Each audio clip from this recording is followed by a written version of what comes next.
BBC বাংলার সান্ধ্য অধিবেশন প্রবাহতে আপনাদের স্বাগত। আজ আপনাদের সাথে লন্ডন স্টুডিও থেকে আছি মানসী বড়ুয়া।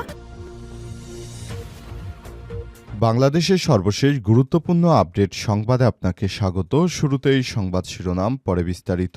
প্রথমেই জানাবো আমাদের হাতে থাকা সর্বশেষ গুরুত্বপূর্ণ সবথেকে তাজা আপডেট সংবাদ। জামাত সহ 11 দলীয় আসন সমঝোতা এখনও চূড়ান্ত হয়নি, দু একদিনের মধ্যেই সিদ্ধান্তের সম্ভাবনা। জামাত ইসলামী সহ 11 দলীয় নির্বাচনী জোটের আসন সমঝোতা এখনও চূড়ান্ত হয়নি। বিভিন্ন দলের সঙ্গে দ্বিপক্ষীয় আলোচনা অব্যাহত রয়েছে। বিশেষ করে জামাত ও ইসলামী আন্দোলনের মধ্যে আসন সমঝোতা নিয়ে বেশ কিছুদিন ধরে আলাপ আলোচনা চলছে। এরপর জানাবো র‍্যাব সিটিটিসির শীর্ষ কর্মকর্তারা জানতেন গুমের খবর। হুম্মাম কাদের চৌধুরীর গুমের খবর শেখ হাসিনাকে জানিয়েছিলেন তৎকালীন প্রতিরক্ষা গোয়েন্দা মহাপরিদপ্তর বা ডিজিএফআইয়ের মহাপরিচালক লেফটেন্যান্ট জেনারেল মোহাম্মদ আকবর হোসেন। একইভাবে মীর আহমেদ বিন কাশেম বা ব্যারিস্টার আরমান নামেই তিনি বেশি পরিচিত। এর গুমের খবরও সেনাবাহিনীর শীর্ষ কর্মকর্তারা জানতেন। আজ রিমান্ডে বিষয়গুলো জানিয়েছেন এই কর্মকর্তারা। এদিকে ইনশাআল্লাহ তুমি এমপি হতে যাচ্ছ। ঢাকা বিশ্ববিদ্যালয় কেন্দ্রীয় ছাত্র সংসদ ডাকসু ভিপি সাদিক কায়েমের সঙ্গে সাক্ষাৎ করেছেন এনসিপির যুগ্ম মুখ্য সংগঠক ও এমপি পদপ্রার্থী আব্দুল হান্নান মাসুদ। আজ নিজের ভেরিফাইড ফেসবুক অ্যাকাউন্টে দেয়া পোস্টে এই তথ্য জানান আব্দুল হান্নান মাসুদ। সেখানে একটি ছবি শেয়ার করেছেন তিনি, যেখানে সাদিক কায়েমের সঙ্গে দেখা করেছেন আব্দুল হান্নান মাসুদ। সেখানে সাদিক কায়েম জানিয়েছেন, ইনশাআল্লাহ মাসুদ তুমি হাতিয়ায় এমপি হতে চলেছ, কারণ যতটুকু খোঁজখবর নিয়েছি হাতিয়ার মানুষ তোমাকে অনেক বেশি পছন্দ করে। জানাবো 40 জনকে নিয়োগ দেবে বিমান বাংলাদেশ এয়ারলাইন্স। এইচএসসি পাশেই আবেদন। রাষ্ট্রীয় পতাকাবাহী সংস্থা বিমান বাংলাদেশ এয়ারলাইন্স লিমিটেড নতুন নিয়োগ বিজ্ঞপ্তি প্রকাশ করেছে। প্রতিষ্ঠানটি অ্যাপ্রেন্টিস মেকানিক পদে মোট 40 জন কর্মীকে নিয়োগ দিবে বলে বিজ্ঞপ্তি প্রকাশ করেছে। টেলিটকের মাধ্যমে 335 টাকা আবেদন ফি জমা দিয়ে বিমান বাংলাদেশ এয়ারলাইন্স থেকে সরাসরি আবেদন করতে পারবেন। এর জন্য এইচএসসি বিজ্ঞান বিভাগ থেকে পাশ করতে হবে।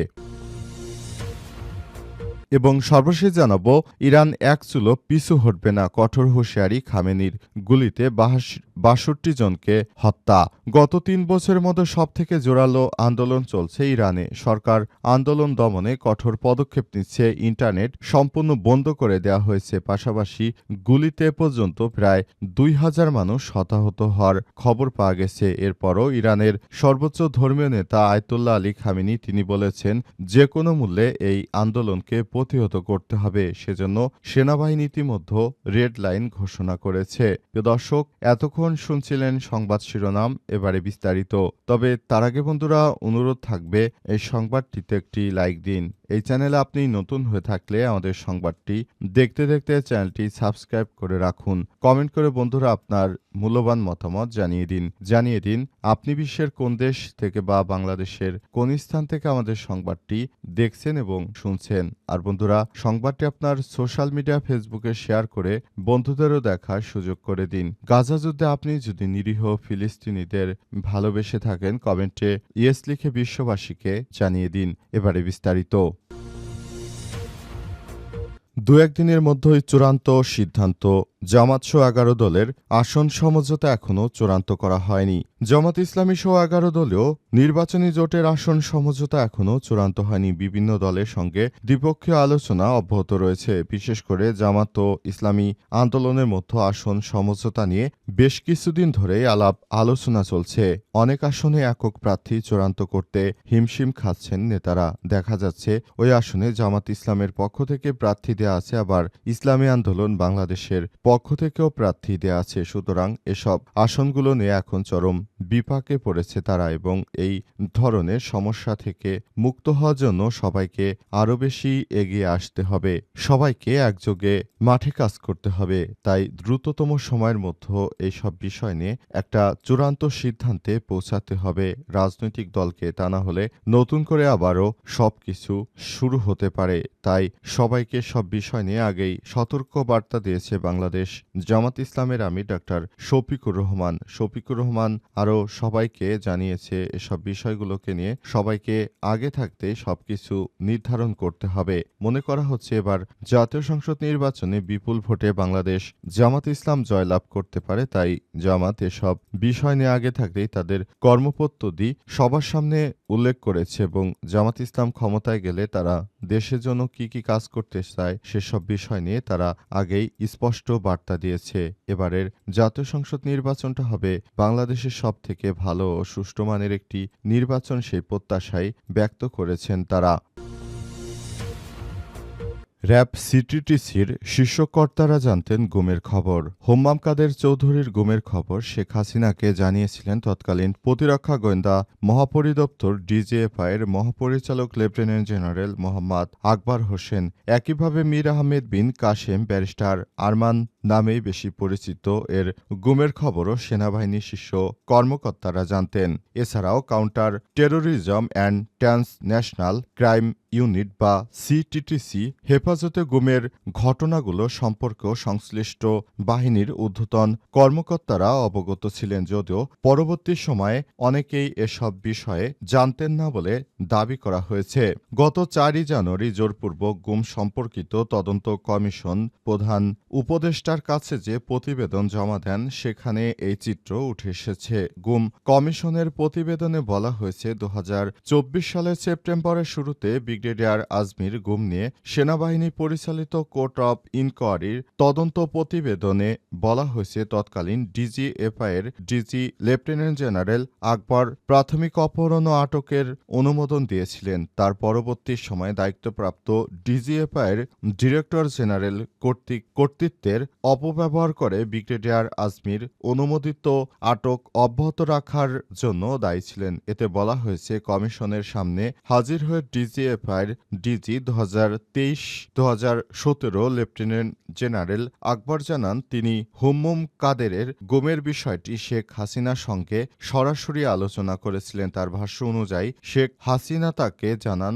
হুম্মুমকে মুক্তি দেওয়া হবে এবং জানতে চান মেজর জেনারেল তারিক সিদ্দিককে বিষয়টি জানানো হয়েছে কিনা। আকবর কমিশনকে নিশ্চিত করেন তিনি তাকে বিষয়টি জানিয়েছিলেন। এরপর আর তাকে ছাড়া হয়নি, অর্থাৎ শেখ হাসিনার বেআই তারেক আহমেদ সিদ্দিকের নির্দেশনা না পায় হুম্মুম কাদেরকে আটকে রাখা হয়।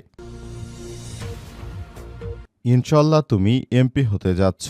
ঢাকা বিশ্ববিদ্যালয় কেন্দ্রীয় ছাত্র সংসদ ডাকসু ভিপি সাদিক কায়েমের সঙ্গে সাক্ষাৎ করেছেন এনসিপির যুগ্ম মুখ্য সংগঠক ও এমপি পদপ্রার্থী আব্দুল হান্নান মাসুদ। আজ রাতে নিজের ভেরিফাইড ফেসবুক অ্যাকাউন্টে দেয়া এক পোস্টে এই তথ্য জানান আব্দুল হান্নান মাসুদ। পোস্টে সাক্ষাতের একটি ছবিও শেয়ার করে তিনি লিখেছেন, এটি ছিল ডাকসু ভিপি সাদিক কায়েমের সঙ্গে তার প্রথম দেখা। সাক্ষাতের শুরুতে সাদিক কায়েম হাসি মুখে তাকে উদ্দেশ্য করে বলেন, হান্নান, হাতিয়ার অঞ্চলের মানুষের কাছে যতটুকু শুনি ইনশাল্লাহ তুমি এমপি হতে যাচ্ছ। পোস্টে তিনি আর উল্লেখ করেছেন, প্রথমে সাক্ষাতে তিনি একটি উপহার নিয়ে গিয়েছিলেন, পাশাপাশি নতুন কিছু করা ও পরিবর্তনের লক্ষ্যে একসঙ্গে লড়াই চালিয়ে যাওয়ার প্রত্যয় ব্যক্ত করেন। আব্দুল হান্নান মাসুদকে ডাকসু ভিপি সাদিক কায়েম তিনি জানিয়েছেন যে তুমি এমপি হতে যাচ্ছ, সুতরাং এসব বিষয়ে তোমাকে অবশ্যই কাজ করতে হবে। পুরো বাংলাদেশ তোমার দিকে তাকিয়ে আছে। তুমি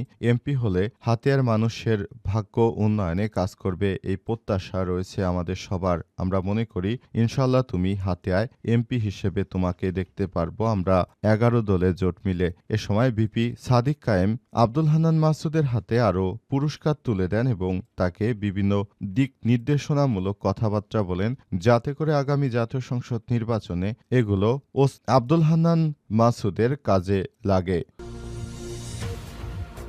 40 জনকে নিয়োগ দেবে বিমান বাংলাদেশ এয়ারলাইন্স। এইচএসসি পাশে আবেদন করার সুযোগ। রাষ্ট্রীয় পতাকাবাহী বিমান সংস্থা বিমান বাংলাদেশ এয়ারলাইন্স লিমিটেড এর নতুন বিজ্ঞপ্তি প্রকাশ করা হয়েছে। প্রতিষ্ঠানটিতে অ্যাপ্রেন্টিস মেকানিক বা লাইন অ্যান্ড বেস মেইনটেন্যান্স পদে মোট 40 জন কর্মী নিয়োগ দেওয়া হবে। প্রতিষ্ঠানের নাম বিমান বাংলাদেশ এয়ারলাইন্স লিমিটেড, পদের নাম অ্যাপ্রেন্টিক মেকানিক বা লাইন অ্যান্ড বেস মেইনটেন্যান্স। পদ সংখ্যা 40। চাকরির ধরন ধরন ফুল টাইম, প্রার্থীর ধরন নারী পুরুষ, কর্মস্থল ঢাকা, শিক্ষাগত যোগ্যতা বিজ্ঞান বিভাগ থেকে এসএসসি ও এইচএসসি পাশ হতে হবে। বয়স 8 জানুয়ারি 2026 তারিখে সর্বোচ্চ 32 বছর। এসএসসি পাশের সনদপত্রের ভিত্তিতে বয়স নির্ধারণ করা হবে। আবেদনের নিয়ম: আগ্রহীরা ক্লিক করে তারপর বিমান বাংলাদেশ এয়ারলাইন্স লিমিটেডে আবেদন করতে পারবেন। আবেদনের সঙ্গে 300x300 সাইজের ছবি, 300x80 সাইজের স্বাক্ষর স্ক্যান করে যুক্ত করতে হবে। আবেদন ফি: টেলিটক প্রিপেড সিমের মাধ্যমে 335 টাকা আবেদন ফি দিতে হবে। 72 ঘন্টার মধ্যে পাঠাতে হবে। আবেদনের শেষ সময় 6 ফেব্রুয়ারি 2026 তারিখ বিকাল 5টা পর্যন্ত আবেদন করতে পারবেন। বিস্তারিত জানতে বিমান বাংলাদেশ এয়ারলাইন্সের ওয়েবসাইটে গিয়ে আপনারা বিস্তারিত তথ্য জানতে পারবেন বলে বিমান বাংলাদেশ এয়ারলাইন্সের পক্ষ থেকে বিজ্ঞপ্তি প্রকাশ করা হয়েছে।